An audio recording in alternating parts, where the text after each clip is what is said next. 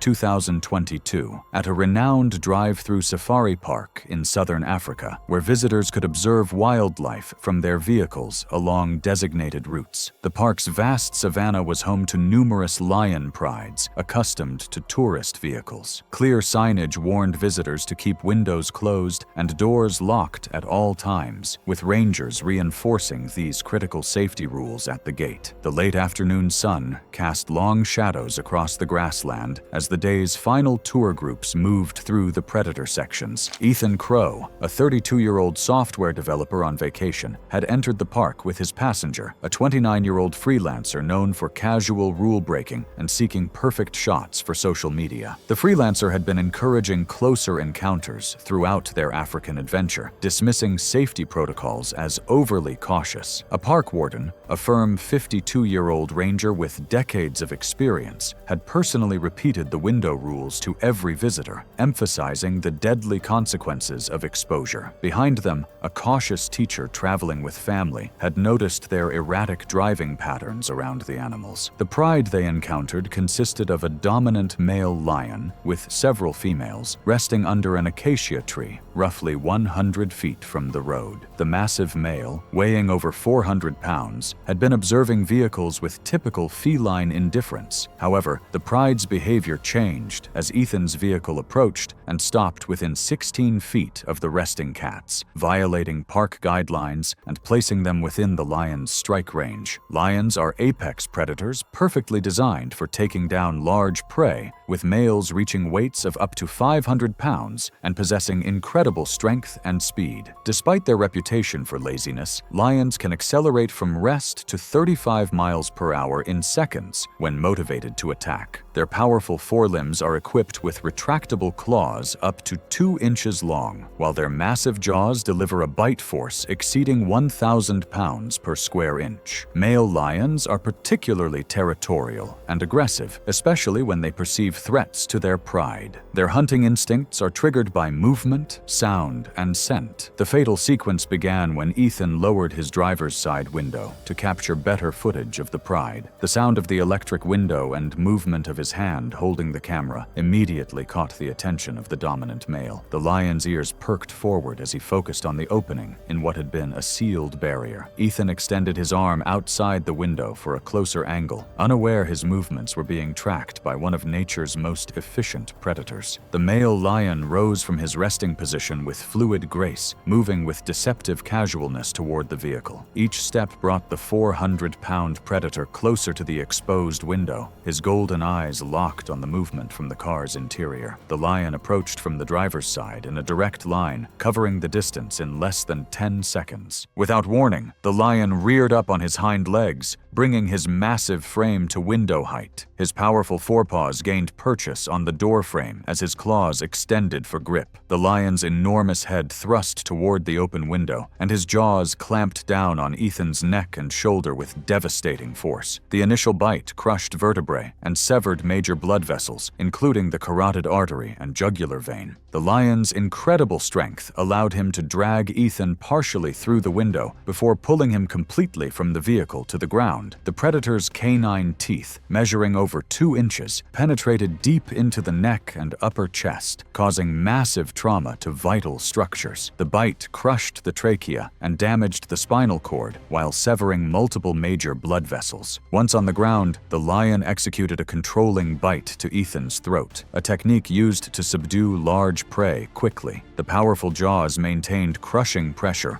while the lion's forepaws pinned the body to prevent escape. The combination of spinal damage, airway obstruction, and massive blood loss caused rapid unconsciousness. The lion held his position for several minutes, ensuring his prey was completely subdued. The crushing force continued to cause internal damage, while blood flowed from multiple puncture wounds. The attack lasted less than 3 minutes from initial approach to the final moments. Park rangers responded within minutes, but the lion maintained his position over Ethan's body, preventing immediate rescue attempts. Only after rangers used vehicles and noise to drive the lion away could they reach the victim. Emergency medical personnel arrived quickly, but Ethan's injuries were incompatible with life. The combination of spinal trauma, airway damage, and catastrophic blood loss had caused death within minutes of the initial attack. The incident prompted a comprehensive review of park safety protocols and visitor education programs. Enhanced signage and mandatory safety briefings were implemented. Ethan's family released a statement emphasizing the importance of following wildlife safety rules and supporting conservation efforts despite the tragedy. Ethan Crow's story proved that safety rules exist for life or death reasons with apex predators. For Jenna Carlisle, danger came not from the open savanna, but from a seemingly secure sanctuary where intelligent predators would coordinate an unstoppable attack. It was April 17, 2018, at a primate sanctuary in East Africa, where rescued chimpanzees lived in large enclosures designed to provide natural habitat while ensuring visitor safety. The sanctuary operated a double barrier system with a restricted buffer zone between the public walkway and primary enclosure, clearly marked with warning signs. The facility housed several troops in spacious compounds surrounded by reinforced fencing. A compromised section in the primary barrier had developed a hand-width gap that maintenance crews had not yet repaired. Jenna Carlisle, a 26-year-old environmental science graduate, had arrived as part of an educational tour focusing on primate conservation. She was accompanied by a 22-year-old student volunteer assigned to remind visitors about buffer zones and safety protocols. Their guide, a 47-year-old eco-tour specialist known for following procedures strictly, was leading another group through a different section when the incident occurred.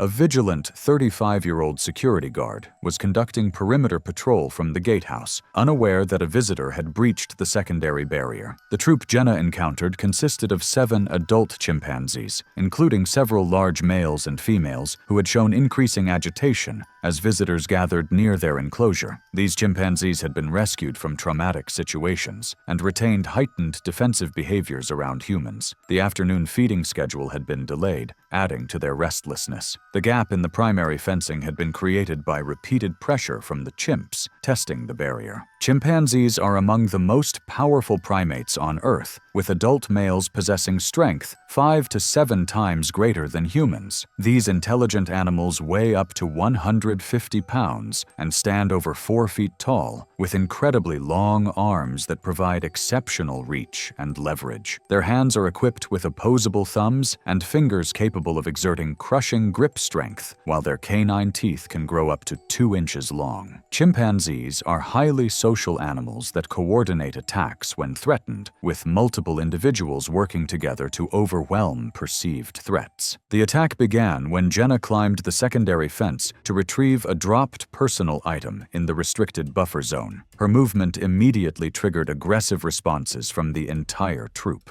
who gathered at the primary fence line with escalating agitation as she approached the compromised barrier section. The first contact came when the largest male chimp seized Jenna's sleeve through the gap, using his powerful grip to pull her arm against the mesh. Within seconds, other troop members joined the assault. A second chimp grabbed her hair, while a third latched onto her other arm, creating multiple control points that prevented escape. The coordinated attack intensified as more chimpanzees reached through the gap to grasp clothing and exposed skin. Their powerful hands tore at fabric and flesh, while long fingers found purchase on her limbs and torso. The chimps pulled her tighter against the fence, bringing more of her body within reach of their grasping hands and snapping teeth. The troop's assault focused on typical chimpanzee target areas, with multiple animals biting at her hands, face, and arms simultaneously. Their 2-inch canine teeth punctured skin and muscle, creating deep wounds that bled profusely. The chimp's incredible grip strength crushed bones in her hands and fingers, while coordinated pulling motions caused severe tissue damage across her upper body. As the attack continued, the chimpanzees maintained their holds while delivering repeated bites and strikes. Their intelligence allowed them to coordinate the assault, with some animals holding her in position while others inflicted damage. Multiple bite wounds severed major blood vessels in her arms and neck, causing rapid blood loss that quickly led to shock. The sustained attack, with 7 adult chimpanzees participating simultaneously, created massive trauma across multiple body systems. Deep puncture wounds from canine teeth damaged vital structures, while powerful hands crushed bones and tore soft tissue. The combination of multiple arterial injuries and severe tissue destruction caused catastrophic blood loss. The assault continued for several minutes until security personnel arrived and used noisemakers and water hoses to drive the troop away from the fence. By the time they could safely extract Jenna from the barrier, she had lost consciousness from severe blood loss and trauma. Emergency responders transported Jenna to the nearest medical facility, but the extent of her injuries proved fatal. The combination of multiple arterial damage, severe tissue destruction, and massive blood loss had caused irreversible shock and organ failure. She was pronounced dead shortly after arrival, despite aggressive resuscitation efforts. The incident prompted an immediate investigation by local authorities and international primate welfare organizations, focusing on barrier maintenance and visitor safety protocols. The compromised fence fencing section was immediately repaired and additional security measures implemented. Jenna's family released a statement supporting the sanctuary's conservation mission while calling for enhanced safety standards. Jenna Carlisle's story demonstrated how even well-intentioned conservation facilities can become deadly when safety barriers fail and intelligent and coordinated attackers coordinate attacks.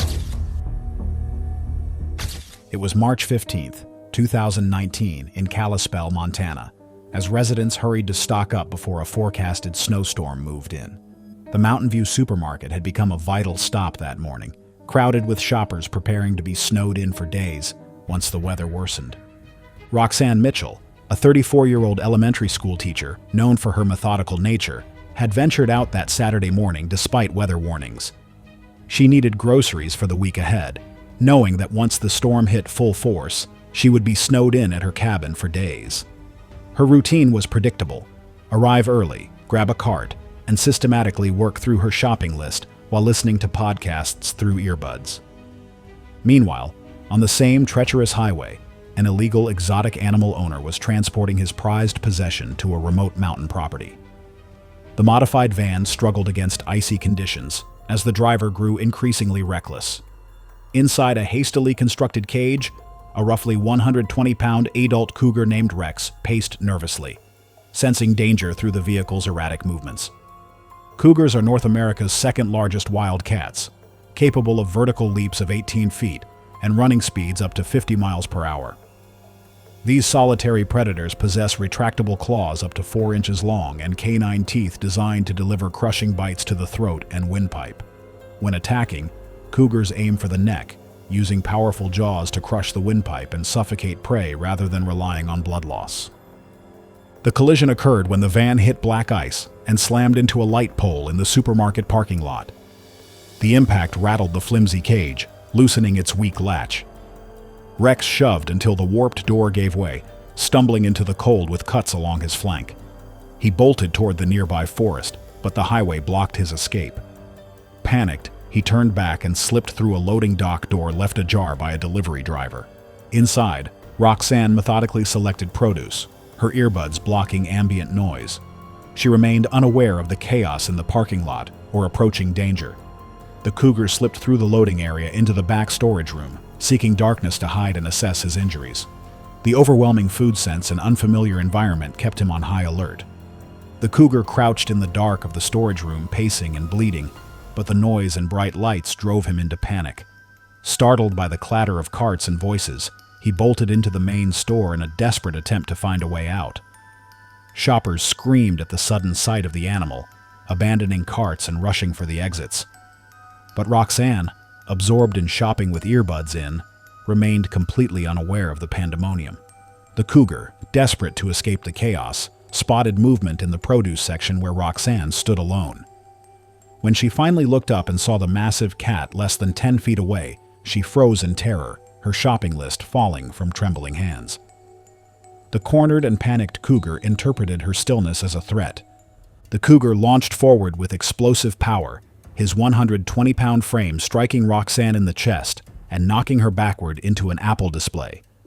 As she fell, his claws raked across her arms and chest, tearing through her jacket and inflicting deep lacerations. She hit the floor hard among scattered fruit. The cougar immediately clamped his jaws around her throat, his canine teeth penetrating deep tissue. His bite was instinctively precise, crushing her windpipe and cutting off her air supply. The pressure compressed Roxanne's trachea and damaged delicate neck structures. She struggled briefly, but the crushing pressure prevented breathing or calling for help. The attack lasted only seconds before alarms and fleeing shoppers sent Rex bolting through an emergency exit. He vanished into the storm outside, leaving chaos behind. Roxanne lay gasping through her damaged windpipe. The combination of crushed throat structures, severe lacerations, and internal bleeding proved catastrophic. Store employees rushed to help, but the airway damage was too severe. She lost consciousness within minutes, and despite frantic efforts by employees, the airway damage was unsurvivable. Paramedics, delayed by storm-blocked roads, could only confirm what had already happened. The aftermath sent shockwaves through the Montana community. The supermarket closed as investigators pieced together events. the cougar's owner faced multiple felony charges for illegal possession of a dangerous animal. The incident sparked statewide discussions about private exotic animal ownership dangers. Roxanne Mitchell's story was a devastating reminder of how quickly wild instincts can resurface when an exotic pet finds itself trapped and desperate. For Celeste Howard, it wasn't a stranger's animal that posed the threat, but her own brother-in-law's beloved chimpanzee that would turn a family dinner into her final meal. It was August 22nd, 2020, when the Howard family gathered at their rural property outside Tulsa, Oklahoma, for a small weekend dinner. The 40-acre homestead, surrounded by rolling hills and oak forests, provided ideal isolation for Robert Howard's unusual hobby. He was legally permitted to own exotic animals, including his 8-year-old male chimpanzee named Caesar. Celeste Howard, a 29-year-old pediatric nurse from Oklahoma City, had driven 2 hours to visit her brother-in-law's family. Known for her firm approach with children at the hospital, Celeste possessed calm authority that made her excellent at her job. However, she had always felt uncomfortable around Caesar, despite Robert's assurances that the chimpanzee was harmless. Her medical background made her aware of potential dangers, and she had privately expressed concerns about the animal's presence around family. Robert had owned Caesar since the chimp was 18 months old, acquiring him before regulations tightened. The animal had grown up on the property but was showing increasing territorial behavior as he approached sexual maturity. Caesar lived in a large outdoor enclosure, but was occasionally allowed brief supervised visits inside during special occasions. Robert believed his years of raising Caesar had created a strong bond, though he had noticed the chimp becoming more possessive around food recently. The evening started quietly with immediate family gathering for dinner. Caesar had been brought inside for a brief visit under strict supervision. The chimpanzee sat in a corner, occasionally receiving treats from Robert's hand. However, the animal displayed subtle agitation signs throughout the evening, pacing, vocalizing, and showing teeth when family members moved quickly. Chimpanzees are humanity's closest living relatives, sharing 98.8% of our DNA. But this similarity masks their incredible physical power and unpredictable nature. Adult male chimps can weigh 120 to 170 pounds and possess strength 5 to 7 times greater than humans. Their arms are significantly longer and more muscular, with hands capable of exerting crushing grip strength. Chimpanzees have large, sharp canine teeth over an inch long, designed for defense and establishing dominance. As chimps reach sexual maturity around age 8 to 10, they become increasingly territorial and unpredictable. When agitated, chimpanzees typically target vulnerable areas, hands, face, and feet, using a powerful grip and sharp teeth. The fatal sequence began when Caesar, weighing 130 pounds, approached the dinner table and grabbed food from Celeste's plate. This behavior had occurred before, but Celeste's nursing instincts kicked in, and she firmly said no, while gently pushing his hand away. This direct physical contact and challenge to Caesar's perceived dominance triggered an explosive response. Caesar immediately grabbed Celeste's right hand in his powerful grip, his fingers wrapping around her wrist with tremendous force. The pressure was overwhelming as the chimp's strength exceeded human capability. Before anyone could react, Caesar's canine teeth sank into Celeste's hand, puncturing through skin and muscle while his grip prevented escape. As Celeste cried out and tried to pull away, Caesar's attack intensified. His teeth tore into her hand and fingers, causing severe lacerations and crushing injuries to delicate bones. The chimp's free hand grabbed her other arm, maintaining control while he continued biting her right hand. Blood flowed as Caesar's teeth damaged tendons, nerves, and blood vessels. When Celeste fell backward, Caesar followed her to the floor, shifting his attack to her face. His powerful hands pinned her head, while his teeth shredded soft tissue around her nose and eyes. Robert and his wife immediately intervened, shouting and grabbing at Caesar, but the animal's focused aggression and superior strength made stopping the attack difficult. Robert grabbed a wooden chair and struck Caesar, finally causing the animal to release Celeste and retreat. The entire attack lasted approximately 45 seconds, but the damage was catastrophic. Celeste suffered severe trauma to her right hand, with multiple fractures and deep lacerations severing important tendons and blood vessels. Facial injuries were extensive, including catastrophic damage to her nose and eyes. The combination of severe blood loss, shock from trauma, and potential airway compromise from facial swelling created a life-threatening emergency. Robert immediately called 911 while his wife attempted to control the bleeding with towels. However, the remote rural location meant emergency responders faced a significant delay. Despite frantic first aid efforts, Celeste's condition deteriorated rapidly due to blood loss and shock. She lost consciousness within minutes and died from her injuries before paramedics could arrive. The attack prompted immediate investigation by Oklahoma wildlife officials and law enforcement. Caesar was quarantined and later euthanized after a behavioral assessment confirmed his dangerous nature. Robert faced scrutiny over his permits and handling, though loopholes in Oklahoma law meant no charges were filed. The incident sparked renewed debate about private ownership of dangerous animals and highlighted risks even experienced handlers face with mature chimpanzees. Celeste Howard's tragedy demonstrated how quickly a seemingly manageable exotic animal could turn deadly when territorial instincts emerged. For Malcolm Green, the danger wasn't lurking in a family dining room, but waiting in the converted garage where his illegal black bear had been growing more aggressive with each passing month. It was November 8, 2021, when Malcolm Green made his final descent into the converted garage that had become his dangerous secret. The modest home in rural Montana sat on 20 acres of heavily wooded land, providing perfect cover for Malcolm's risky hobby.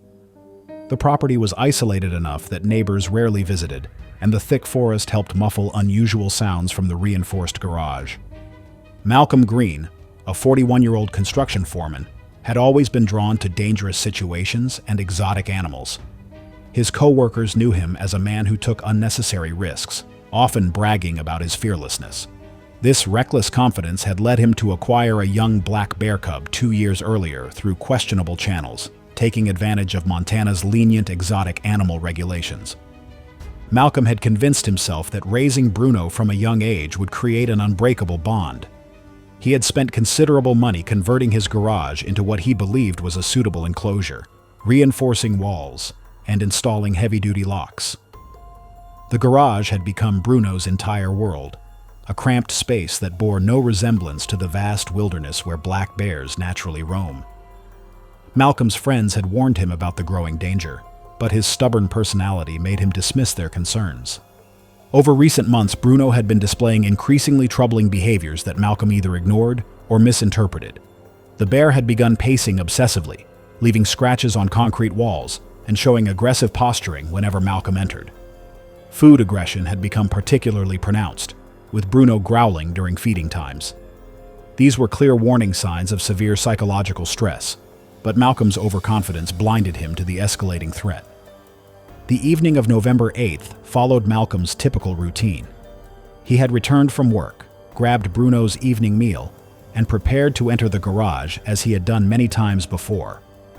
However, Bruno had been displaying heightened agitation all week, and the confined animal's stress levels had reached a breaking point. Black bears typically weigh 125 to 400 pounds when fully grown and possess incredible strength and agility. They can run up to 35 miles per hour and have powerful claws up to 4 inches long. Their jaws exert approximately 400 to 600 pounds per square inch of pressure, easily crushing bones. When cornered or stressed, they become extremely dangerous. Captive bears in inadequate conditions often develop severe behavioral problems, including increased aggression. Malcolm descended into the garage, carrying Bruno's evening meal in a metal bucket. The 160-pound bear had been pacing restlessly, his massive frame moving in repetitive patterns. The animal's eyes locked onto the food bucket, but his body language displayed clear agitation rather than normal hunger. Bruno's ears were pinned back, and he was making low growling sounds. As Malcolm approached the feeding area, Bruno's behavior escalated dramatically. The bear rose up on its hind legs, looming over 6 feet tall, and began making aggressive vocalizations. Malcolm, confident in his routine and dismissive of warning signs, continued forward with the food bucket. This was the fatal mistake, entering the confined space of a highly stressed, territorial bear during feeding time. Bruno dropped to all fours and struck with explosive force. His 160-pound frame hit Malcolm like a battering ram, immediately knocking him against the concrete wall. The impact broke several ribs and caused severe internal injuries. The metal food bucket flew from his hands, scattering meat across the garage floor. The bear's attack focused on eliminating the perceived threat. Bruno's massive front paws struck Malcolm repeatedly, each blow delivering crushing force that fractured bones and caused internal bleeding. The bear's 4-inch claws raked across Malcolm's chest and arms, tearing through clothing and flesh. Malcolm's attempts to protect himself were futile against the animal's overwhelming strength.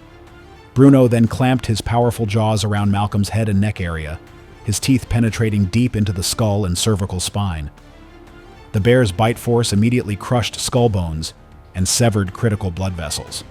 The damage to his brain and spinal cord was instantaneous, causing immediate loss of consciousness and motor function.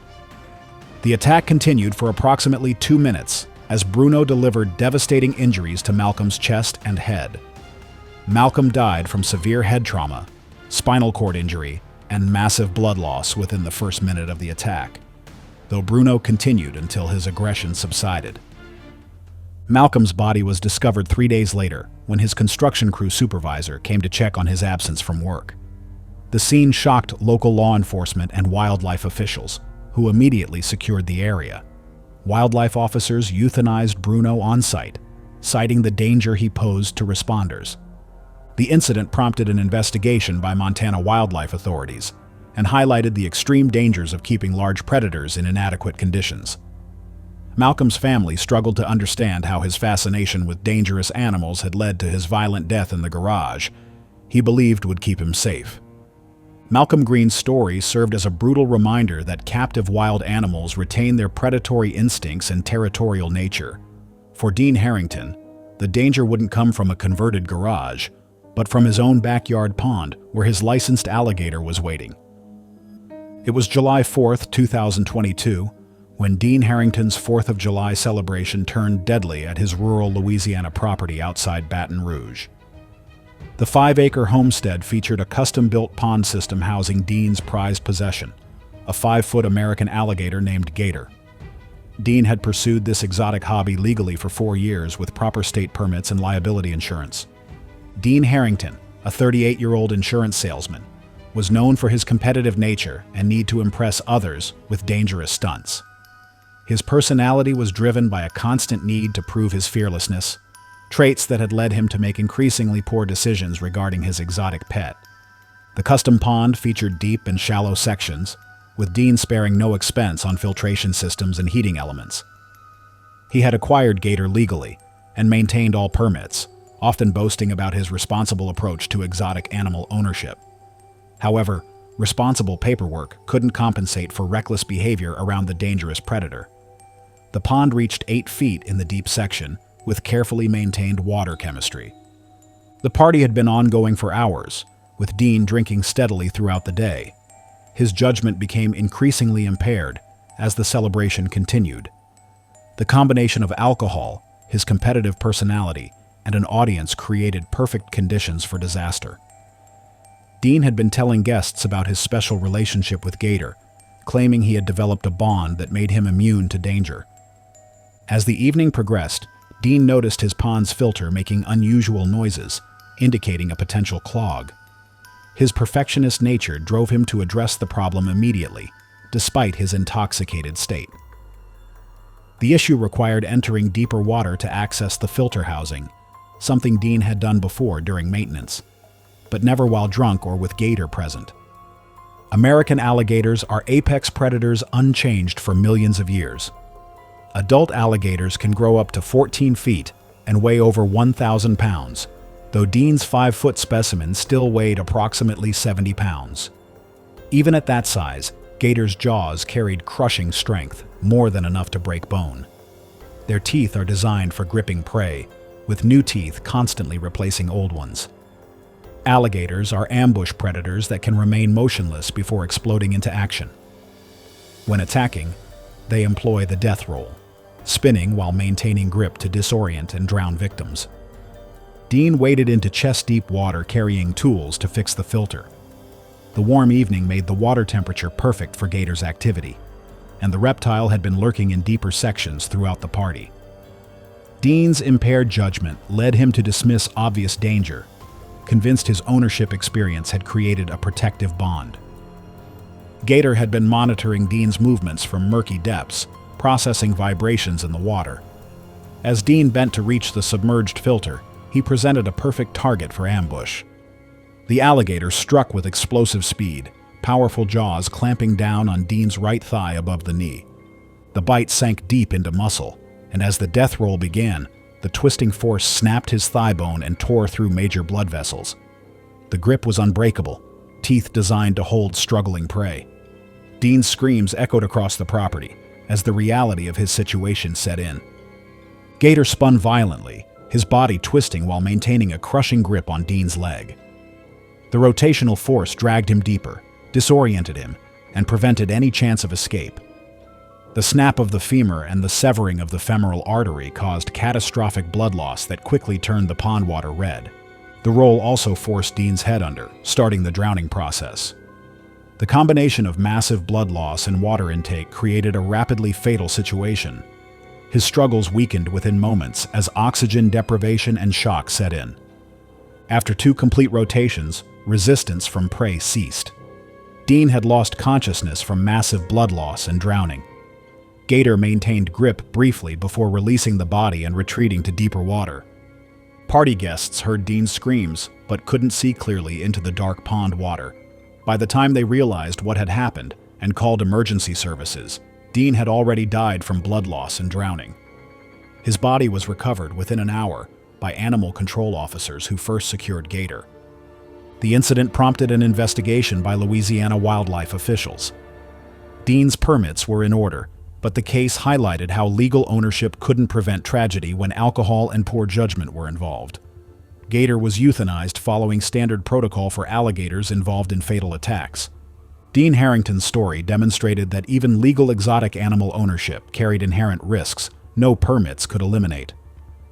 For Oscar Whitman, the danger wouldn't come from a backyard pond, but from a licensed facility where academic confidence would prove no match for a cougar's instincts. It was January 12, 2018, when Oscar Whitman made his final visit to his uncle's exotic animal facility in rural Texas. The Whitman Wildlife Rescue operated on 25 acres, housing 12 rescued big cats under USDA and Texas Parks licenses. The facility had maintained a good safety record over 8 years, though there had been 2 minor staff injuries previously. Oscar Whitman, a 26-year-old veterinary student at Texas A&M University, was known for his academic excellence and confident approach to animal behavior. His classroom success had created overconfidence in assessing animal behavior in real situations. Oscar had been spending winter break observing operations, eager to gain experience for his veterinary education. Robert Whitman had operated the rescue for 8 years, building a solid reputation among wildlife authorities. Safety protocols required 2-person teams for all big cat feeding and maintenance. Robert had rescued Luna, a female cougar, 18 months earlier when she was 2 years old. Despite being captive-raised, Luna retained wild instincts and showed stress behaviors since reaching sexual maturity. Oscar had been observing daily routines, always remaining outside enclosures while his uncle worked. Facility rules were clear. Visitors never entered big cat areas, feeding required extra caution, and aggressive behavior meant immediate withdrawal. However, Oscar's veterinary training made him frustrated with overly restrictive policies preventing hands-on learning. The evening had started routinely, with Oscar observing as Robert prepared meals. Luna had been displaying stress behaviors, increased pacing, vocalizing during feeding, and heightened alertness. Robert had consulted the facility veterinarian about these changes, considered normal for a maturing female cougar. When Robert stepped away to retrieve meat from the freezer, Oscar impulsively decided to enter Luna's enclosure to place her food bowl closer to her preferred spot. His veterinary education gave him confidence in reading animal behavior, believing the simple task posed minimal risk. This momentary lapse would prove fatal. Cougars are the most widespread wildcat in the Americas, ranging from Canada to South America, and thrive in habitats from deserts to dense forests. Unlike lions or wolves, they hunt entirely alone, relying on stealth and explosive ambush rather than group tactics. Their large hind paws allow them to spring with surprising silence, and padded feet make their approach nearly undetectable. Adult females like Luna typically weigh 75 to 120 pounds, but their muscular build gives them the ability to overpower prey several times their size. Cougars often drag kills into cover and may cache them under leaves or debris, returning to feed over several days. Even animals raised in captivity retain these instinctive behaviors, making them unpredictable and dangerous once they reach maturity. Oscar quietly entered Luna's enclosure carrying her food bowl, believing his calm approach would prevent startling the animal. The 90-pound female cougar immediately became alert to the intrusion. Luna's body language showed stress, ears back, tail twitching, muscles tensed. But Oscar misinterpreted these signals as curiosity. As Oscar approached the feeding area, Luna's predatory instincts activated. The cougar monitored his movements with focused intensity, processing every step as potential threat to her territory. When Oscar bent down to place the bowl, he presented perfect opportunity for ambush attack. Luna struck with explosive power, launching herself in a single bound. Her 90-pound frame struck Oscar in the back with devastating force, immediately knocking him face down and positioning herself for a killing bite. The impact drove Oscar to the ground, stunning him and preventing effective defense. The cougar's claws extended fully as she landed, sharp talons penetrating deep into Oscar's shoulders and back to maintain grip. Pain was immediate as Luna's claws raked across his shoulder blades, tearing through jacket and flesh. Oscar's attempts to roll over were futile against the cougar's superior positioning. Luna's killing instincts directed her to Oscar's neck, the most vulnerable target for quick incapacitation. Her powerful jaws clamped down on the back of his neck with crushing force, canine teeth penetrating deep into the cervical area. The bite targeted the base of his skull and upper neck vertebrae, following evolutionary programming that made cougars efficient killers. The damage to Oscar's neck was severe and immediate. Luna's bite crushed vertebrae and damaged the spinal cord, while her teeth punctured major blood vessels. The trauma caused rapid loss of motor function and consciousness. Oscar's body went limp as spinal injury eliminated his ability to move or call for help. Luna maintained her grip for approximately 1 minute, ensuring complete subdual. The cougar's jaw pressure continued, causing additional damage to compromised vertebrae and blood vessels. Oscar lost consciousness quickly from spinal trauma and blood loss, his vital systems shutting down from catastrophic injuries. Robert returned to find Oscar motionless with Luna standing over him. The cougar immediately retreated when Robert appeared, allowing him to call emergency services. However, Oscar had already died from massive spinal cord trauma and blood loss. The incident prompted immediate investigation by USDA and Texas Parks officials. The facility's licenses were suspended, and Robert faced potential criminal charges for allowing unauthorized entry. Luna was euthanized following standard protocol for big cats involved in fatal attacks. The case highlighted how brief lapses in safety protocols could have deadly consequences. Oscar's family and veterinary community mourned the loss of a promising student whose momentary overconfidence cost him his life. Oscar Whitman's tragedy demonstrated that wild animals retain lethal instincts regardless of captivity, and academic knowledge cannot replace respect for safety protocols. These 5 exotic pet attacks prove that wild animals should never be kept as pets, no matter the permits or experience. It was July 4th, 2016, and Yellowstone National Park buzzed with Independence Day crowds eager to witness America's most famous wilderness. The morning sun cast golden light across the Lamar Valley, where bison grazed peacefully and tourists lined the roadways with cameras and binoculars. The air was crisp and clear, perfect for wildlife viewing. But beneath the postcard beauty lay constant reminders of nature's unpredictable power.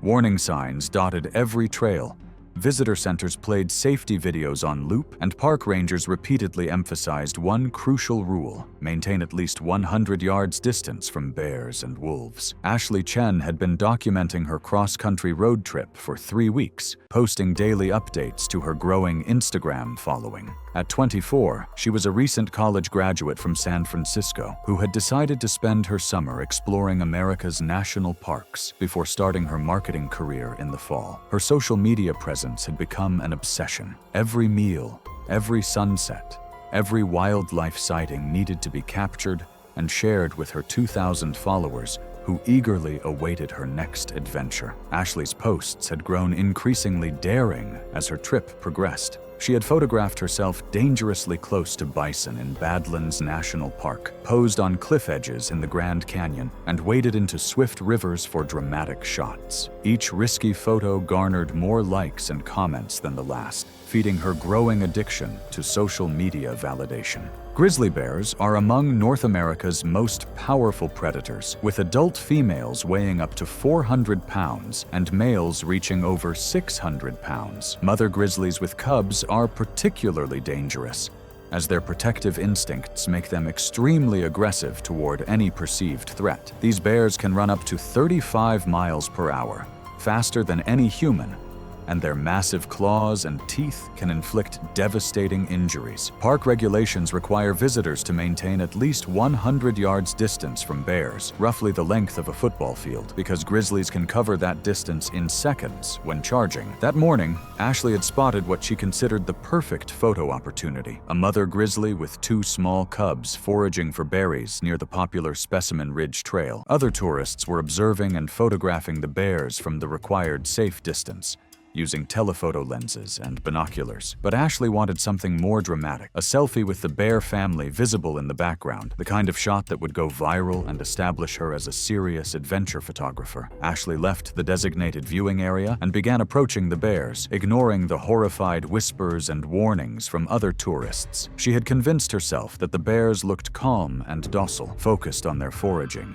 and unaware of human presence. She was now within 15 feet of the bear family, well inside the animal's critical space, when the mother grizzly made her decision. The attack was swift and devastating. The 400-pound grizzly charged with explosive speed, covering the distance between them in less than 3 seconds. Ashley turned to run, but managed only 2 steps before the bear's massive paw struck her between the shoulder blades, sending her tumbling face first into the rocky ground. The impact alone was enough to crack several ribs and knock the wind from her lungs. The grizzly was on her immediately, using her powerful jaws to grab Ashley by the back of the neck and shake her like a rag doll. The bear's teeth punctured Ashley's skull, crushing bone and tearing through vital tissue. Ashley's body went limp as the massive predator continued her assault, driven by pure maternal instinct to eliminate any threat to her cubs. The bear's claws raked across Ashley's torso, tearing through clothing and flesh with surgical precision. Each swipe opened deep gashes that severed muscles and arteries, causing massive blood loss. The grizzly's powerful jaws clamped down on Ashley's head repeatedly, the crushing force fracturing her skull in multiple places and causing catastrophic brain trauma. The entire attack lasted less than 30 seconds, but the damage was irreversible. Ashley's body lay motionless on the trail, blood pooling beneath her shattered skull, while the mother grizzly stood guard over her cubs. Other tourists had been filming and photographing from the safe distance, capturing the entire horrific encounter. Their screams and shouts attracted the attention of nearby park rangers, who arrived within minutes but could only confirm what everyone already knew. Ashley was dead, her quest for the perfect selfie having cost her everything. The Yellowstone investigation ruled Ashley's death the result of visitor negligence and failure to follow established safety protocols. The mother grizzly and her cubs were monitored but not relocated, as park officials determined the bear had acted defensively to protect her young. But Ashley wasn't the only person whose poor judgment led to a deadly encounter with a powerful predator. In the Great Smoky Mountains, a drunk camper's midnight confrontation with a black bear would prove equally fatal. It was September 15th, 2014, and the Great Smoky Mountains National Park settled into the quiet darkness of a cool autumn night. The Elkmont campground, nestled among towering hardwoods just beginning their fall color change, hosted dozens of campers enjoying the perfect weather and spectacular scenery. The air carried the scent of wood smoke from campfires and the earthy smell of fallen leaves, while the distant calls of owls and the rustle of small animals created the peaceful soundtrack of wilderness camping. Jake Morrison had arrived at the campground 3 days earlier, seeking solitude and clarity after a devastating breakup that had ended his 5-year relationship and left him questioning everything about his future. At 29, he was a software developer from Nashville who had never been much of an outdoorsman, but he had convinced himself that a solo camping trip would help him process his emotions and figure out his next steps. What he hadn't planned on was drinking his way through the pain instead of confronting it. Jake's campsite was a disaster zone that violated every basic rule of bear safety. Empty beer cans littered the picnic table. Food wrappers were scattered across the ground, and a cooler full of snacks sat open and unattended. He had ignored the detailed bear safety information provided at check-in, dismissing the warnings as overblown scare tactics designed to frighten inexperienced campers. His attitude was that black bears were essentially large raccoons, more afraid of humans than dangerous to them. Black bears are North America's most common bear species, with adults weighing between 200 and 400 pounds. While generally less aggressive than grizzlies, black bears become extremely dangerous when defending food sources or feeling cornered. They possess incredible strength, with the ability to break down doors and tear apart cars in search of food. Their powerful claws and teeth can inflict devastating injuries, and their speed and agility make escape nearly impossible once an attack begins. Most importantly, black bears that associate humans with food often become aggressive and must be destroyed by wildlife officials. That evening, Jake had consumed nearly a dozen beers while sitting around his campfire, drowning his sorrows and growing increasingly belligerent about his ex-girlfriend and his perceived failures in life. As the night wore on, and other campers retired to their tents, Jake continued drinking and making noise, oblivious to the wildlife activity around him. He had left food scattered around his campsite, creating an irresistible attractant for the park's bear population. Around 2 a.m., Jake stumbled out of his tent to relieve himself and noticed a large black bear at his picnic table, methodically working through the snacks and garbage he had left out. The 300-pound male bear was focused on the easy meal, but he was also alert to Jake's presence. In his intoxicated state, Jake saw this as a personal affront. The bear was stealing his food and invading his space. Instead of retreating to his tent and waiting for the bear to leave, Jake decided to confront the animal. He began yelling and cursing at the bear, demanding that it leave his campsite. When the bear continued eating, Jake escalated his aggression, throwing empty beer cans and rocks at the massive predator. His alcohol-impaired judgment had convinced him that he could intimidate the bear into retreating. The bear's response was immediate and violent. Feeling cornered and threatened while defending a valuable food source, the 300-pound predator charged Jake with surprising speed. Jake tried to run, but his intoxicated state made coordination impossible, and he stumbled and fell within seconds of the bear's charge. The black bear was on him immediately, using its powerful claws to rake across Jake's face and torso. The bear's claws, designed for climbing trees and tearing apart logs, sliced through Jake's clothing and flesh like razors. Deep gashes opened across his chest and arms, severing muscles and arteries while causing massive blood loss. The bear's jaws clamped down on Jake's shoulder, the crushing force breaking bones and tearing through vital tissue. Jake's screams echoed through the campground as the bear continued its assault.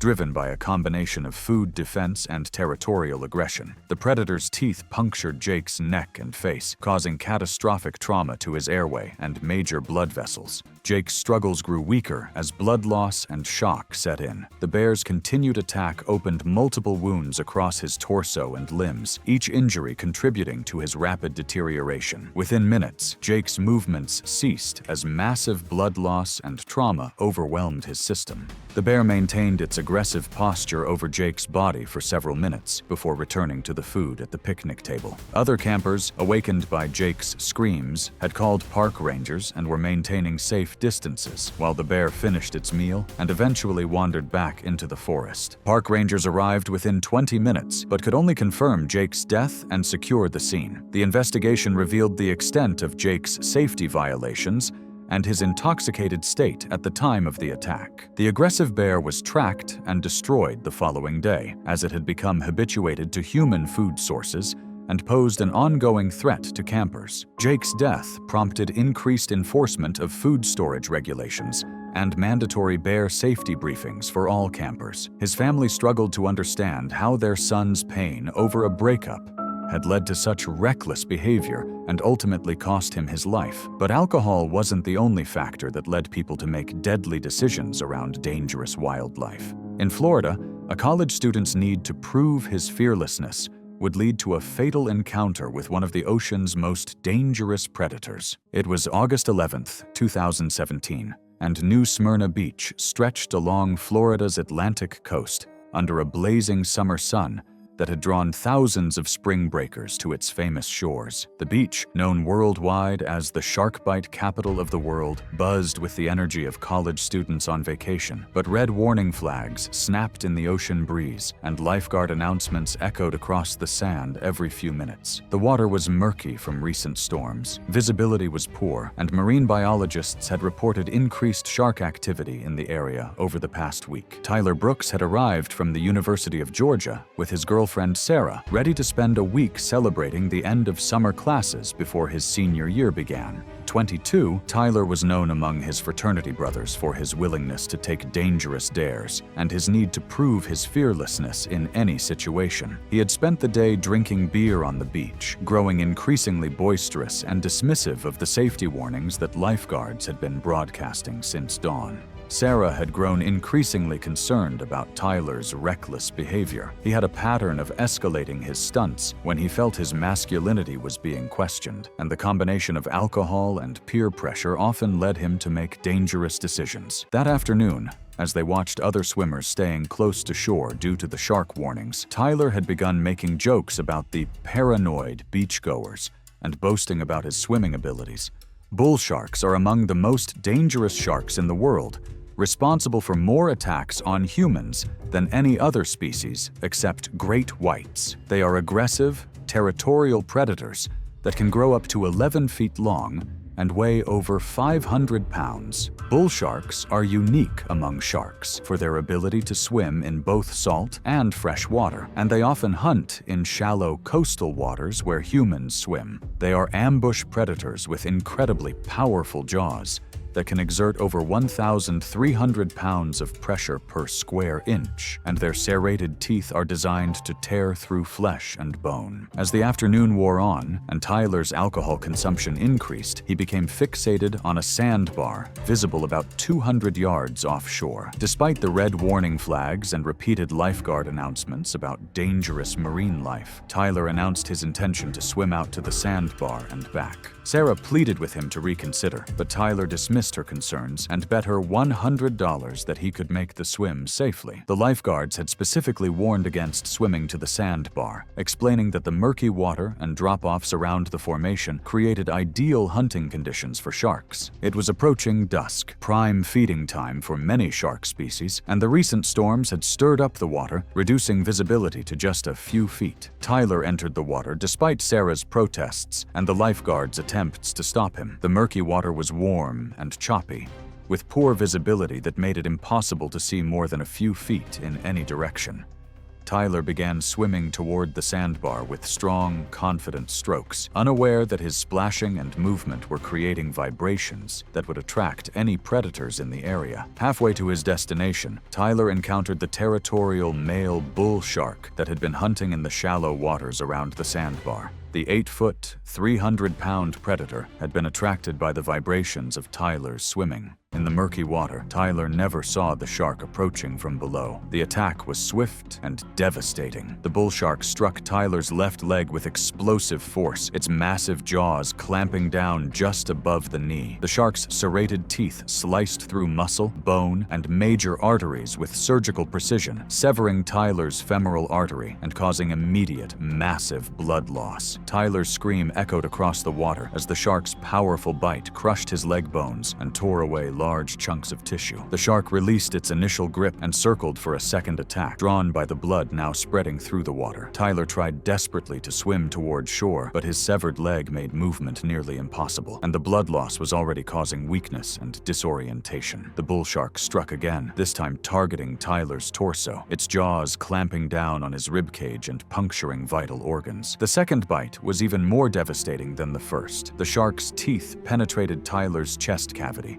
crushing ribs and tearing through his lungs and heart. Tyler's struggles grew weaker as massive blood loss and internal trauma overwhelmed his system. The water around him turned red as his life ebbed away in the murky depths. Sarah watched in horror from the beach as the water around Tyler turned crimson. Lifeguards launched rescue boats immediately, but by the time they reached the attack site, Tyler had already succumbed to his injuries. His body was recovered and brought to shore, but the massive trauma from the shark bites had been unsurvivable. The investigation revealed that Tyler had ignored multiple safety warnings and entered the water during the most dangerous conditions possible. Tyler's death prompted increased shark safety measures at New Smyrna Beach and served as a tragic reminder of the ocean's hidden dangers. But the ocean wasn't the only place where people's poor judgment led to deadly encounters with apex predators. In the Florida Everglades, a wannabe social media influencer's quest for viral fame would bring her face to face with one of America's most dangerous reptiles. It was May 28, 2015, and the Florida Everglades shimmered under the intense subtropical sun, a vast wilderness of sawgrass marsh and cypress swamps that stretched endlessly toward the horizon. The Anhinga Trail in Everglades National Park was bustling with tourists eager to photograph the abundant wildlife, but warning signs lined every boardwalk and viewing area, reminding visitors of the very real dangers lurking in the murky waters below. The air was thick with humidity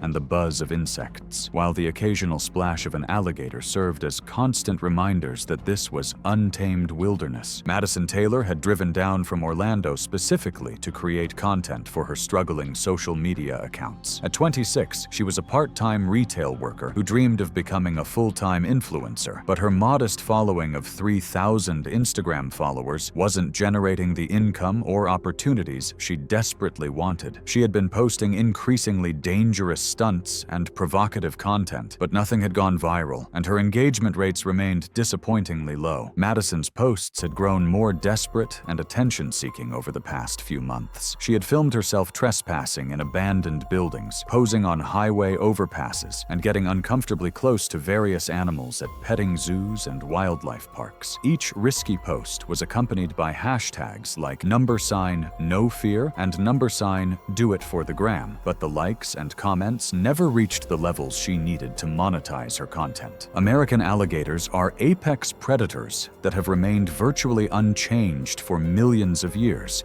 perfectly adapted for their role as ambush hunters in aquatic environments. Adult males can reach lengths of 14 feet and weights exceeding 1,000 pounds, with jaw muscles capable of exerting over 3,000 pounds of pressure per square inch. Despite their reputation for being sluggish, alligators can move with explosive speed when attacking, launching themselves out of water or across land at speeds up to 35 miles per hour. Their powerful tails can break bones, and their death roll technique is designed to disorient and drown prey while tearing flesh from bone. That afternoon, Madison had spotted what she considered the perfect opportunity for viral content: a massive male alligator sunning himself on a muddy bank just off the main boardwalk. The 12-foot, 500-pound reptile appeared motionless in the heat, his prehistoric form creating an impressive backdrop for the kind of dramatic content Madison believed would finally make her famous. Madison left the designated viewing area and approached the water's edge, planning to get close enough to touch the alligator's tail while filming herself. She had researched alligator behavior online and convinced herself that they were too sluggish in the heat to pose any real threat. She waded into the shallow water, phone extended to capture her approach to the massive reptile. The moment Madison's hand made contact with the alligator's tail, the massive reptile exploded into motion with shocking speed. The 500-pound predator spun around faster than Madison could react, its powerful jaws snapping shut on her extended arm with bone-crushing force. The alligator's teeth, designed for gripping rather than cutting, punctured through Madison's forearm and locked in place with hydraulic pressure. The alligator immediately began its signature death roll, spinning rapidly in the water while maintaining its grip on Madison's arm. The violent rotation dislocated her shoulder and fractured her arm bones, while the centrifugal force made it impossible for her to maintain her footing or resist the predator's movements. Madison's screams echoed across the marsh as she was dragged deeper into the murky water. The death roll continued for nearly 30 seconds, each rotation causing additional trauma to Madison's arm and shoulder while simultaneously disorienting her and filling her lungs with swamp water. The alligator's powerful tail thrashed violently, striking Madison's torso and legs with enough force to crack ribs and cause internal bleeding. The alligator's jaws worked like a vice, the crushing pressure fracturing bones and severing arteries in Madison's arm. Blood poured from the puncture wounds, attracting other alligators in the area, while weakening Madison through rapid blood loss. The predator's continued rolling motion drove her underwater repeatedly, filling her lungs with contaminated swamp water and making breathing increasingly difficult. Madison's struggles grew weaker as blood loss and drowning combined to overwhelm her system. Within minutes, Madison's movements ceased as the massive predator's assault proved unsurvivable. Other tourists on the boardwalk had witnessed the entire attack, their screams and shouts attracting park rangers who arrived within minutes. Madison's body was recovered several hours later by specialized wildlife officers using boats and protective equipment. The aggressive male alligator was captured and euthanized, as it had demonstrated dangerous behavior toward humans. Madison's death sparked widespread discussion about the dangerous lengths people would go to for social media fame. Her final video, recovered from her waterlogged phone, showed her approach to the alligator and captured the beginning of the attack. But social media wasn't the only factor that led people to make fatal mistakes around dangerous wildlife. In Montana's Glacier National Park, an experienced hiker's overconfidence would lead to a deadly confrontation with one of North America's most elusive predators. It was June 3rd, 2013, and Glacier National Park's rugged wilderness stretched endlessly under the clear Montana sky, a pristine landscape of towering peaks, dense forests, and hidden valleys that had remained largely unchanged for thousands of years. The Highline Trail, one of the park's most popular hiking routes, wound through prime wildlife habitat, where mountain goats, bighorn sheep, and occasionally mountain lions made their homes among the rocky outcrops and alpine meadows. Robert Martinez had been hiking alone in wilderness areas for over a decade, building a reputation among his friends and co-workers as someone who could handle any situation the backcountry might present. At 35, he was a laid-off construction supervisor from Denver who used hiking as both physical exercise and emotional therapy, often spending weeks at a time in remote areas where he felt most at peace. His recent job loss had hit him hard, and this solo trip to Glacier was his way of proving to himself that he was still capable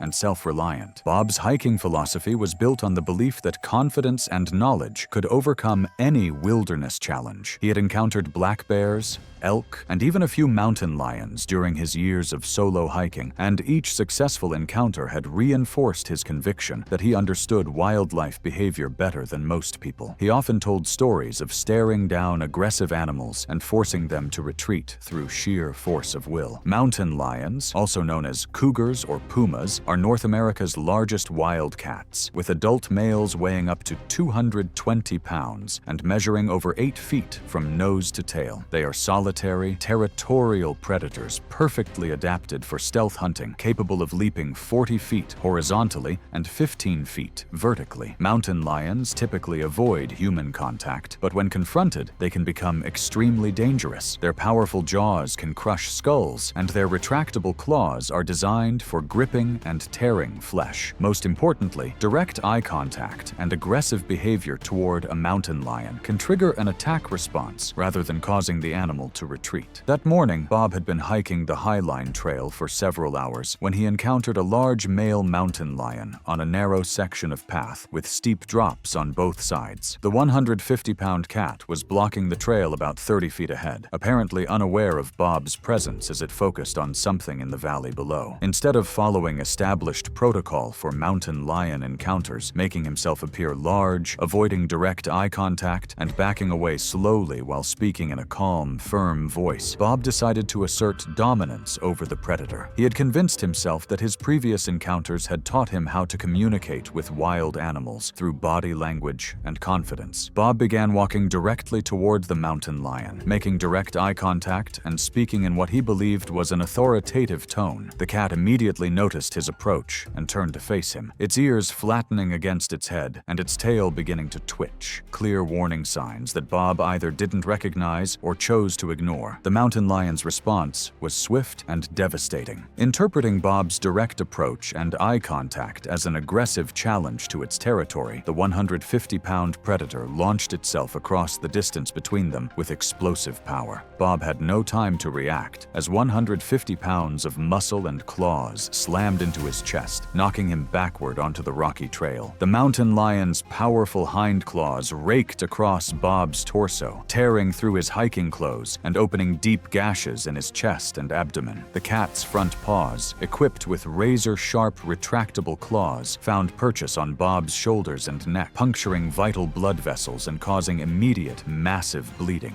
The mountain lion's jaws clamped down on Bob's neck with crushing force, its canine teeth designed for delivering killing bites to prey. The bite severed major arteries and damaged Bob's spinal cord, causing immediate paralysis and catastrophic blood loss. Bob's struggles grew weaker as the predator's assault continued, each bite and claw strike causing additional trauma to his already devastated body. The attack lasted less than a minute, but the damage was irreversible. Bob's movements ceased as massive blood loss and spinal trauma overwhelmed his system, his wilderness expertise proving useless against a predator that had evolved for exactly this type of encounter. The mountain lion maintained its position over Bob's body for several minutes before retreating into the dense forest. Bob's body was discovered the following day by other hikers who had become concerned when he failed to return from his planned day hike. The investigation revealed that Bob had violated every established protocol for mountain lion encounters, turning what should have been a manageable wildlife situation into a fatal confrontation. The aggressive cat was tracked by wildlife officials, but was never located. Bob's death sent shockwaves through the hiking community, where his experience and confidence had made him a respected figure. His funeral was attended by dozens of fellow hikers who struggled to understand how someone with his knowledge and experience could have made such a catastrophic error in judgment. Thanks for watching. Just when you think you've seen the worst examples of human stupidity around wild animals. It was August 12, 2015, when Tasha Bell stepped off the bus in Leon, Mexico, carrying nothing but a backpack full of broken dreams and a phone held together with electrical tape. The 29-year-old former retail clerk from Bakersfield had arrived midway through a 6-month visa, searching desperately for a foothold in a world that had spent nearly 3 decades pretending she didn't exist. Tasha was the kind of person who disappeared in crowds.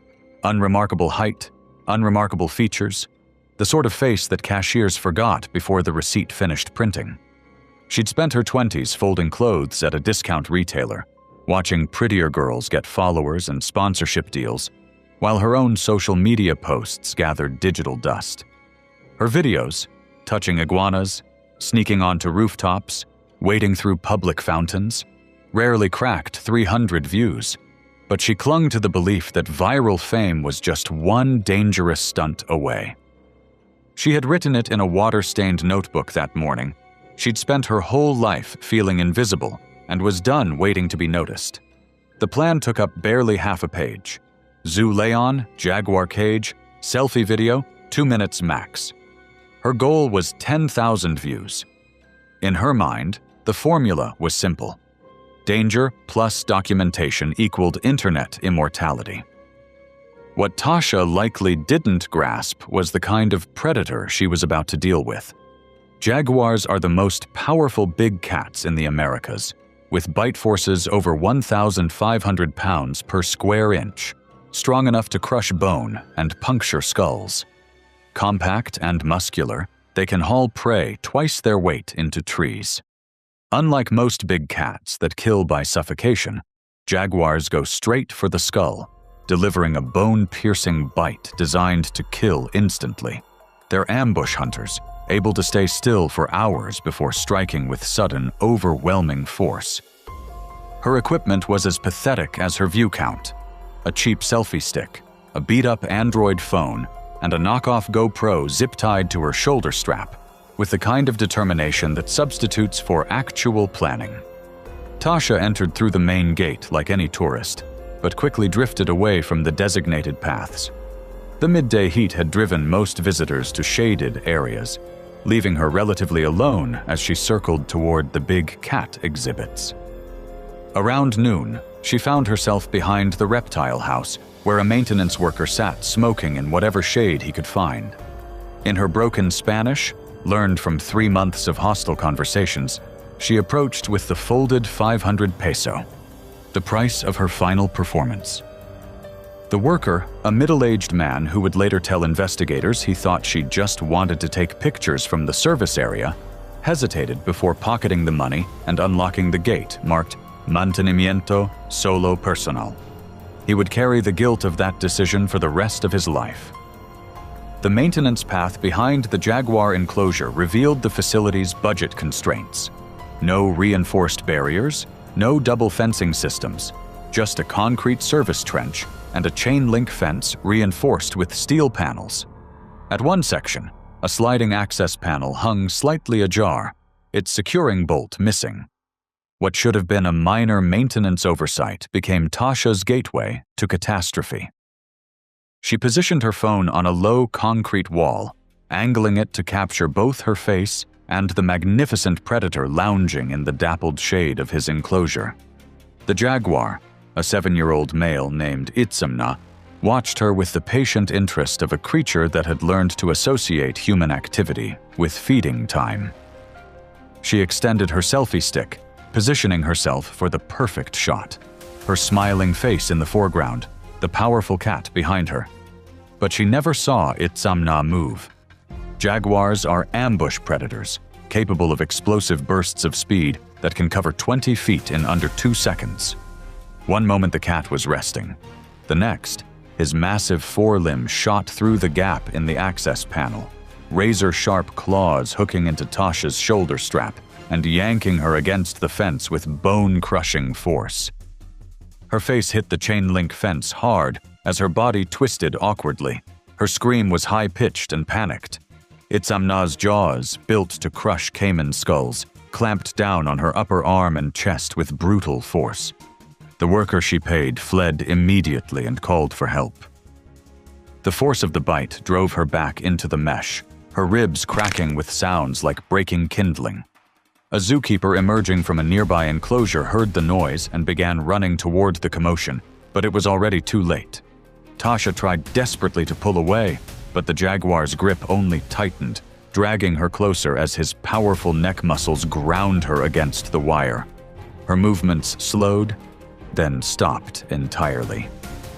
4 minutes after the attack began, zoo staff arrived with a tranquilizer gun. Emergency responders reached the scene 6 minutes later, but it was too late. Tasha's injuries were catastrophic: shattered collarbone, torn trachea, arterial lacerations, and deep puncture wounds. She carried no identification, just her cracked smartphone and the knockoff camera that had partially documented the initial attack. Authorities identified her through hostel records and the digital breadcrumbs of her failed social media presence. Zoo Leon closed the jaguar exhibit for 3 weeks and received a citation for the unsecured access panel. Itzamna, having acted purely on instinct, was not euthanized and returned to display after the investigation concluded. Her parents, contacted through emergency records, declined all media interviews and requested immediate cremation with no public memorial. If Tasha's mistake was thinking danger could be negotiated, what happened next in a gorilla sanctuary in Cameroon proves that delusion and ego can be just as deadly as proximity. It was April 9th, 2016, the humid Cameroon air thick with the promise of afternoon rain, as tourists finished their guided walk through the Ape Action Africa Sanctuary outside Mefu. The group moved on, chattering excitedly about their close encounters with rescued primates. But one man stayed behind, barefoot, smirking, convinced he knew better than the signs, the guides, and the fences. Riley Newburn had signed the visitor ledger with just RN and paid his gate fee in crumpled bills.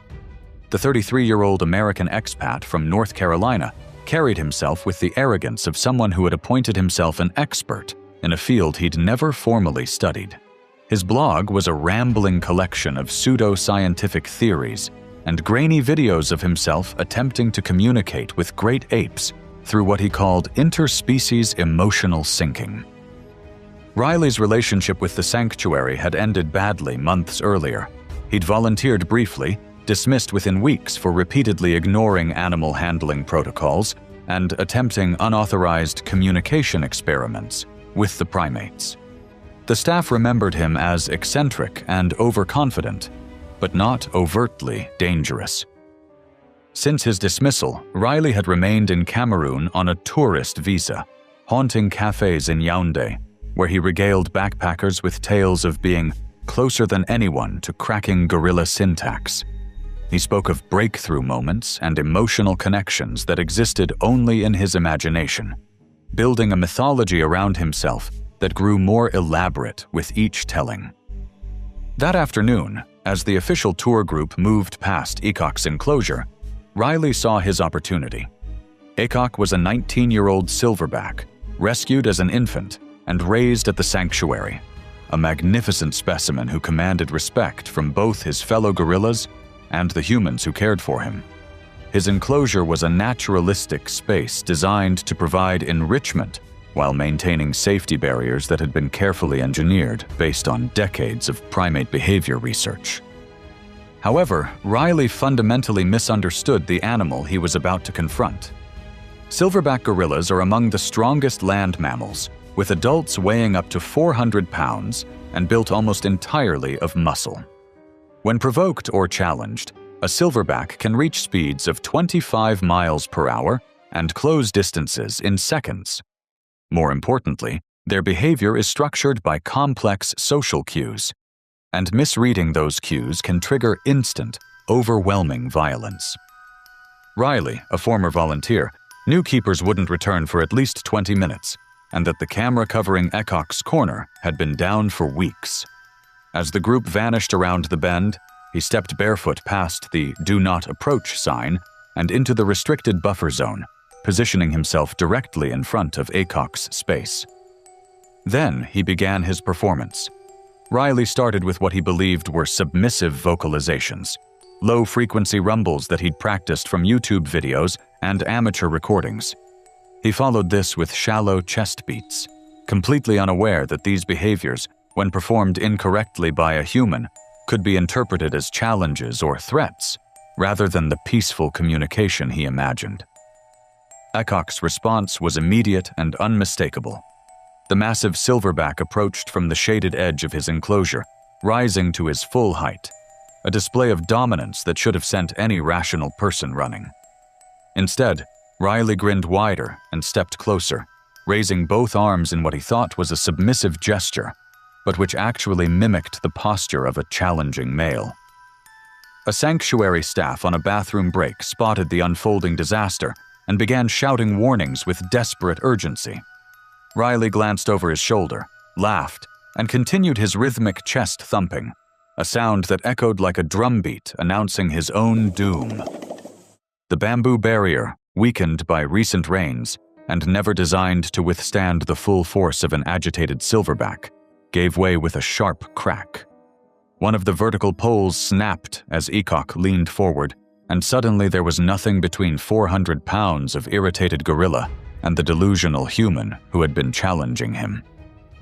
In a burst of speed that defied his massive size, Eacock pushed through the broken barrier and was on Riley in seconds. Witnesses said Riley froze completely, his body language finally communicating the terror his mind had been too arrogant to acknowledge. Eacock grabbed him by the left shoulder with hands that could crush coconuts, lifting Riley off his feet before slamming him to the ground with a force that echoed across the compound. Riley's single scream cut through the afternoon air. The silverback's massive jaws clamped down on Riley's upper thigh and abdomen, his 2-inch canines puncturing flesh and muscle with surgical precision.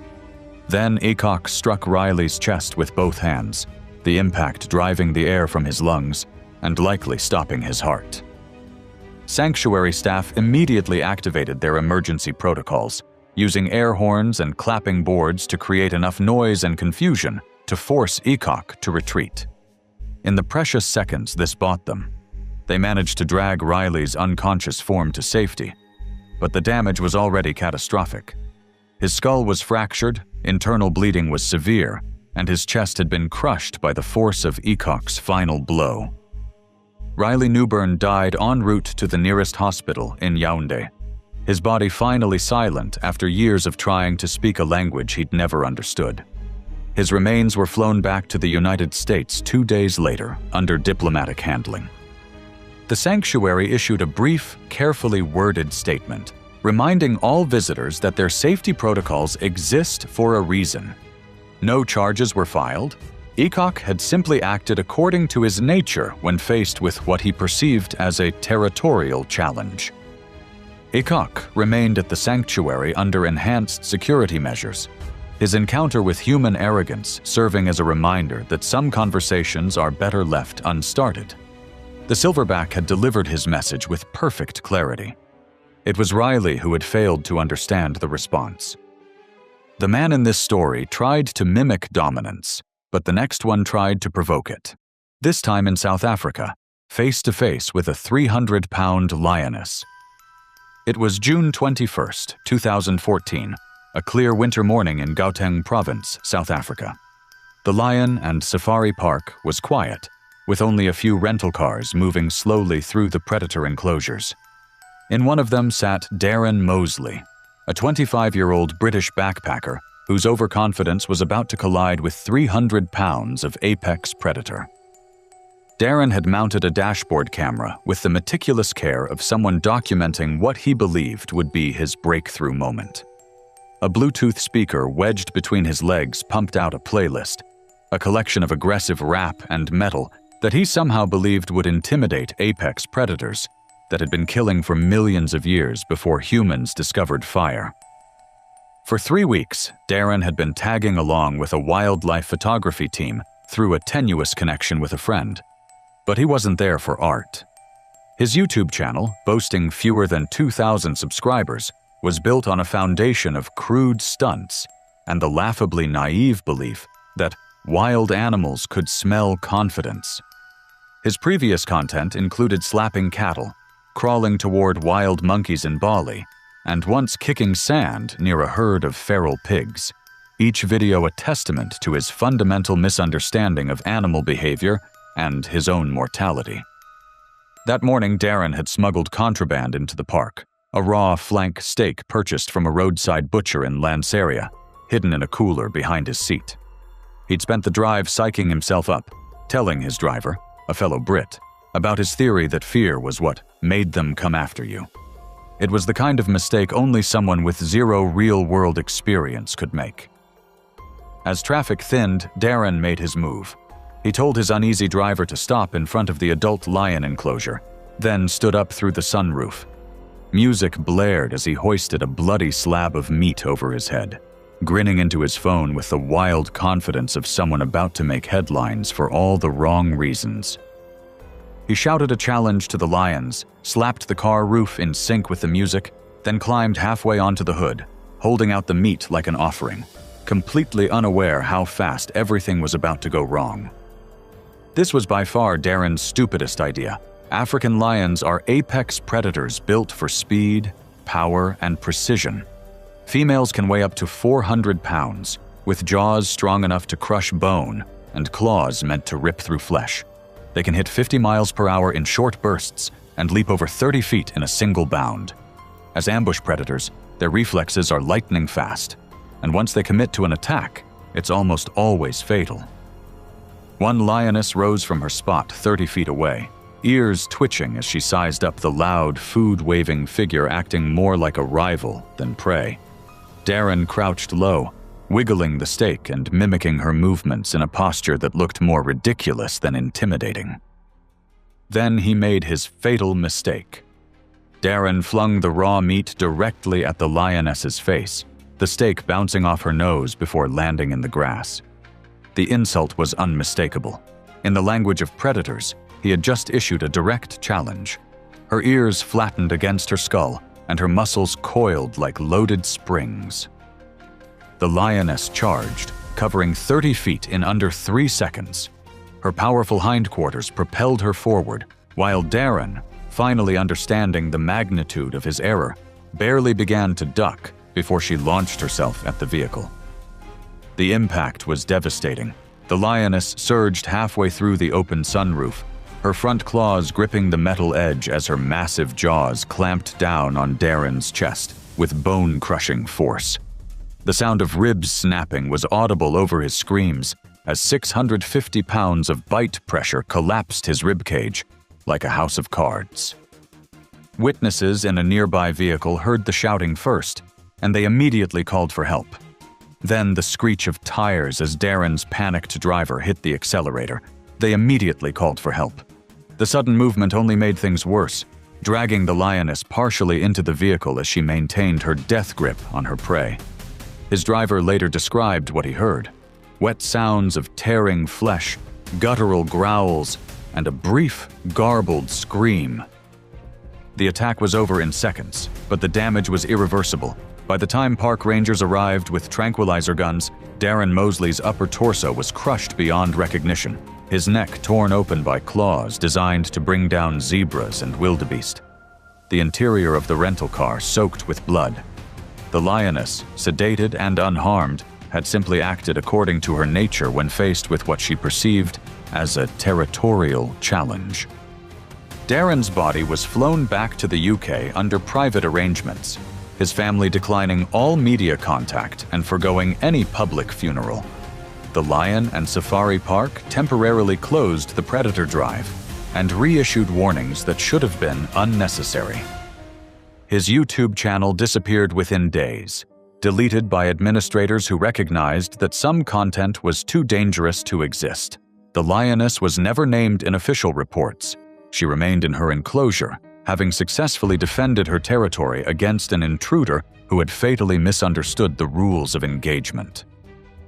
After one man dared to taunt a lioness with raw meat and music, another ignored clear warnings deep in a forest where a black bear was waiting to turn his overconfidence into a deadly mistake. It was September 14, 2017, in the dense stillness of Pisgah National Forest. A small dome tent sat too close to a creek bed, lit only by the fading glow of a phone screen. Past midnight, the only sounds were insects and the weak crackle of a dying Bluetooth speaker, noise that would draw in something ancient and dangerous. Eli Harcourt had never camped alone before, but recent divorce had a way of making men do foolish things in the name of self-discovery. The 42-year-old accountant from Asheville had thrown himself into the world of backcountry solitude with the enthusiasm of someone trying to prove something to an ex-wife who no longer cared. His posts on local hiking forums radiated the kind of overconfidence that comes from reading survival blogs instead of actually surviving anything. Eli's approach to wilderness safety showed a dangerous level of overconfidence. He skipped the bear canister, ignored guidebooks, and brushed off expert advice, often claiming that black bears weren't real threats and could be scared off by standing tall and shouting. He dismissed warnings from seasoned hikers and rangers, convinced that YouTube videos were more reliable. That Thursday, he set up camp in an unmarked clearing near Looking Glass Rock, right as bear activity in the area was surging. Rangers had posted alerts at trailheads, and a seasonal staffer specifically advised him to hang his food and keep a clean campsite. Eli laughed it off to a passing hiker, saying that he wasn't planning to hang anything except a hammock.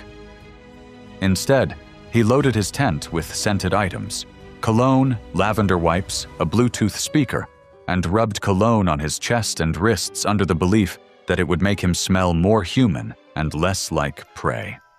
Following advice from a poorly informed survival video, he urinated around his tent to create a perimeter, thinking it would deter animals. In reality, it created a direct scent trail leading straight to him. The bear that found Eli's campsite was a mature male, estimated between 250 and 300 pounds of muscle and predatory instinct. These American black bears have the strength to tear into cars or smash through reinforced containers. Their sense of smell is incredibly sharp, far beyond that of a bloodhound. And they quickly learn to associate human activity with food. When a black bear approaches a campsite, it does so without hesitation or fear. The fading music from his speaker acted like a dinner bell, drawing the bear straight to his tent. Just after 2 a.m., hikers camped nearly a quarter-mile downslope heard 2 sharp cracks, the sound of tent poles snapping under tremendous force, followed by frantic shouting that cut through the night air like a blade. The bear had torn straight through the rear panel of Eli's tent, with claws designed to strip bark from trees and dig through frozen ground. There was no visible food in the tent, but investigators later found unopened protein bars in his jacket pocket and heavy cologne residue saturating his sleeping bag. The attack was sudden and devastating. Claw marks along the tent wall and drag patterns in the disturbed earth told the story. The bear had approached from behind, pulling Eli from his sleeping bag before he could fully comprehend what was happening, let alone mount any defense. The struggle probably lasted less than 10 seconds. A brief, violent encounter. One camper later described Eli's final scream as short and loud, then gone, a sound that would haunt the witness for years to come. The bear dragged its victim approximately 40 feet into dense brush, where it proceeded to maul his torso and partially consume his abdomen, evident from the autopsy. Rangers and wildlife officers located the attack site just after dawn, guided by a trail of shredded fabric and blood-stained foliage that led them to what remained of Eli Harcourt. His body was intact enough for immediate identification, but the damage was catastrophic. Wildlife officials tracked the bear using drone thermal imaging and strategically placed bait traps, a manhunt that lasted 48 hours before ending 0.6 miles from the attack site. The animal was euthanized near a stream crossing, its stomach contents revealing fragments of clothing and plastic, the indigestible remnants of Eli's final camping trip. Eli's funeral was held quietly in Asheville, attended by family, a few co-workers, and members of his hiking forum who had followed his posts with concern. There was no press coverage, no eulogy beyond a printed program, just a closed casket and silence. The authorities issued a short bulletin reiterating bear safety guidelines and warning against improper food storage. No new policies were implemented, but laminated signs with bolder fonts were added to trailheads across Pisgah National Forest. Eli's reckless confidence in the wilderness ended in a brutal bear attack, while halfway around the world, a woman's dangerous stunt with a captive tiger would claim her life just feet from safety barriers. It was February 3, 2013. In the outskirts of Phuket, Thailand, the enclosures at Tiger Kingdom were still during the midday lull, with most animals resting behind steel mesh in the shade. Tourists moved through designated areas, taking pictures of drowsy tigers under the watch of handlers. The setup gave visitors the impression that risk was controlled and that dangerous animals could be reduced to photo props. Michaela Jo had arrived just past noon, her camera equipment slung over her shoulder. The 28-year-old Chinese-American yoga influencer from San Francisco had built a small but growing online following through her Wildlife Yoga brand, a dangerous fusion of spiritual practice and proximity to wild animals that her followers couldn't get enough of. Michaela's Instagram showed a pattern of boundary-pushing stunts, posing near elephants in Laos, balancing beside macaques in Bali, all framed as spiritual but rooted in reckless disregard for animal behavior and basic safety. She treated wild animals as photo ops, ignoring the risks others avoided. Friends back in California described Michaela as bold and driven, but also dismissive of what she called boring warnings. Her yoga studio colleagues had grown concerned about her increasingly dangerous content, but Michaela brushed off their concerns with the same confidence that would ultimately prove fatal. That afternoon, she had arranged a paid photo shoot in the mid-tier tiger enclosure, accompanied by a Thai interpreter and 2 animal handlers. The staff, following standard protocol, kept visitors behind a waist-high outer barrier and explicitly instructed all guests not to wear bright colors or make sudden movements. Michaela wore a canary yellow tank top, a color that could trigger predatory responses in big cats, and assured the handlers with her trademark smile that she would only pose, not touch. Michaela likely didn't grasp the deadly nature of the predator before her. Tigers, the largest wild cats on Earth, can weigh up to 660 pounds and drag prey twice their weight. Their 3-inch canines and bite force over 1,000 psi are built to crush bone and sever spines. Even captive-raised tigers retain natural hunting instincts and territorial aggression, regardless of human exposure. As handlers attempted to keep a 7-year-old male tiger resting in the shade, Michaela stepped over the guest rail without waiting for permission. She positioned her phone on a tripod 10 feet from the fence and activated the video recording. With practiced ease, she slid into cobra pose, her arms planted firmly on the concrete, chest lifted toward the camera. Then she made a foolish mistake. Extending her arm toward the enclosure, she began waving slowly at the tiger while calling to it softly in English. The massive cat's head turned, its amber eyes locking onto this human who had violated every safety protocol. The tiger rose with fluid grace and began pacing toward the front of the enclosure, its muscles rippling beneath orange and black stripes. The handler closest to Michaela gave a sharp warning in Thai, then repeated it in English, telling her not to come closer or reach toward the animal. Michaela, fixated on capturing the perfect shot, ignored the warning and leaned in anyway. She extended her arm through the mesh fence, her fingers reaching toward the tiger's face, inches from its ear. In that moment, she crossed the final boundary between human and apex predator, triggering millions of years of evolutionary programming that no amount of captivity could suppress. The tiger lunged with explosive speed, its massive jaws locked over Michaela's upper back and pulled her into the fence with tremendous force. Her scream cut through the air as her body struck the metal mesh. The tiger shook its head violently, a killing technique used to break the necks of prey, trying to pull her through the barrier as its claws slipped between the bars, raking across her torso. Handlers rushed forward, shouting and swinging distraction poles while tossing raw meat to divert the animal's attention. The attack lasted nearly a minute, an eternity of terror as the tiger's predatory instincts overrode years of conditioning. When the animal finally released its grip and stepped back, Michaela slumped sideways, her body crumpled at the base of the fence. The damage was catastrophic. Her chest was torn open, exposing shattered ribs and punctured organs. Her clavicle was fractured, and deep puncture wounds lined her upper torso where the tiger's canine teeth had found their mark. The handlers tried first aid, while other bystanders called for help. Emergency responders arrived within 10 minutes. but Michaela showed no signs of consciousness. Her cervical spine had likely snapped on impact with the fence, severing the connection between brain and body in an instant. She was pronounced dead during transport to the hospital, another victim of humanity's dangerous delusion that wild animals can be tamed for entertainment.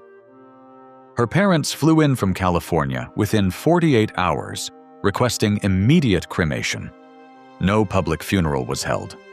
Tiger Kingdom issued a brief statement in Thai expressing condolences while reminding guests to follow safety protocols. The enclosure was reinforced and repainted within a week. The tiger remained on exhibit, its natural behavior having been criminalized by human arrogance. Local authorities launched a brief inquiry but filed no charges, citing guest negligence. However, they mandated signage updates in multiple languages and stricter handler-to-visitor ratios for high-risk enclosures moving forward. Thanks for watching. Want to watch more? Click on your screen now.